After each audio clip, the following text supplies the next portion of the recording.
So here's my little tripod setup. Oh, this thing's great. This is actually Harbor Freight. I came down to do work and I realized that I had left my chain hoist back in the mountains. This is, I think, Buck Boss. These are lows. These legs dig in, so I put some caps on them.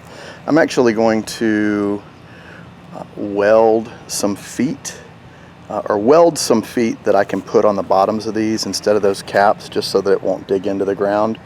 But this works pretty good. I don't lift septic lids by hand. I have used a a PV, and I've also used a farm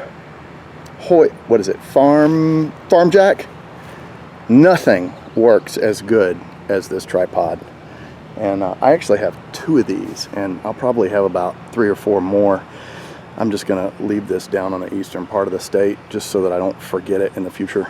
So cheap chain hoist, it works good. I don't trust it.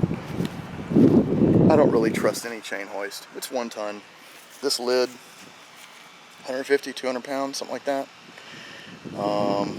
At any rate, so I have the hose because I was afraid that there wasn't going to be enough liquid to perform my test, but there is. That kind of makes me wonder if everything is working correctly. Underneath, I don't know if it shows up on the video, underneath those floating,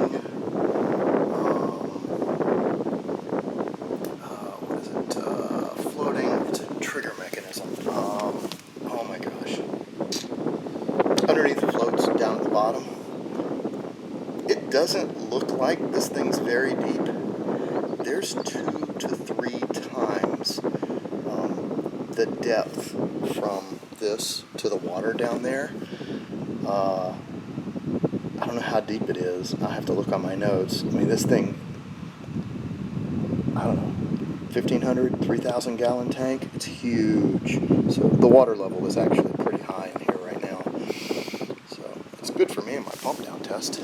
All right, so now we got to open that one up.